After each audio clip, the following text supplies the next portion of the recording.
Hello everyone, welcome back to my channel literary फेरी।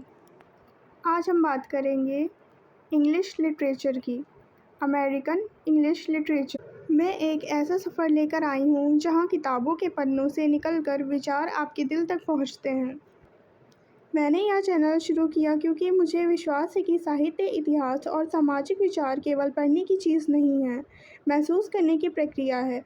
यहाँ हम बात करेंगे अमेरिकी साहित्य की, भारतीय सोच की, विश्व लेखकों की और उन विचारों की जो हमें सोचने पर मजबूर करते हैं। मेरा मकसद है कि हर वीडियो के बाद आप सिर्फ कुछ नया जानें ही नहीं बल्कि कुछ नया सोचें भी। अगर आप भी उन लोगों में से हैं जो शब्दों की ताकत को मानते हैं तो ये चैनल सिर्फ आपके लिए है। जुड़िए मेरे साथ इस ज्ञान और साहित्य की यात्रा पर, जहाँ हर वीडियो एक नया अध्याय है। Now we talk about the English literature, American literature. अमेरिकी साहित्य की सबसे बड़ी खूबी इसकी विविधता और विकासशील प्रकृति है। यह साहित्य उस राष्ट्र की कहानी कहता है जो स्वयं स्वतंत्रता, संघर्ष और सपनों की धरती है। अमेरिकी साहित्य की शुरुआत 17वीं शताब्दी में यूरोपीय उपनिवेशवादियों की धार्मिक और यात्रा से जुड़ी हुई रचनाओं से हुई थी। ये रचनाएं सिर्फ लेखन नहीं थी बल्कि नए जीवन की आशंका, भय और आस्था का दस्तावेज थी। विलियम बर्डफोर्ड और एने प्रेसिस्ट जैसे लेखकों ने उस समय की मानसिकता और सामाजिक संरचना को अपनी कलम से जीवित रखा। जैसे जैसे अमेरिका ने स्वतंत्रता की ओर कदम बढ़ाया, साहित्य भी क्रांति का एक सशक्त हथियार बन गया।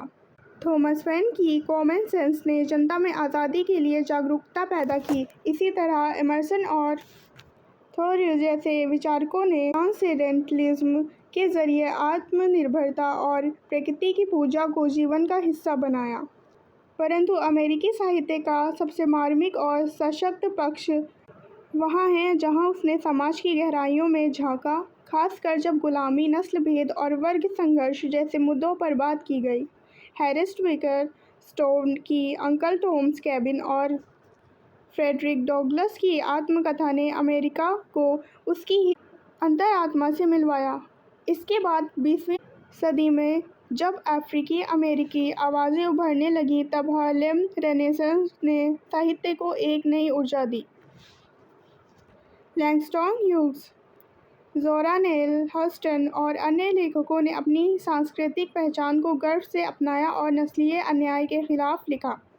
इसके बाद आधुनिक अमेरिकी साहित्य में Toni Morrison, Sylvia Plath, J D. Salinger और झुंपा लाहिरी जैसे लेखकों ने पहचान, मानसिकता, प्रवास और समाज की जटिलताओं को संवेदनशीलता के साथ प्रस्तुत किया।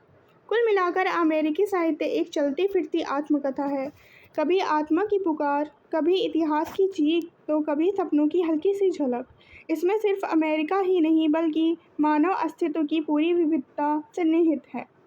यह साहित्य हमें सिखाता है कि शब्दों में शक्ति होती है, शक्ति असहमति की, बदलाव की और समाज को जागरूक करने की। आज भी अमेरिकी साहित्य एक जीवित परंपरा है जो हर एक नई पीढ़ी को सोचने, पूछने और खुद को खोजने के लिए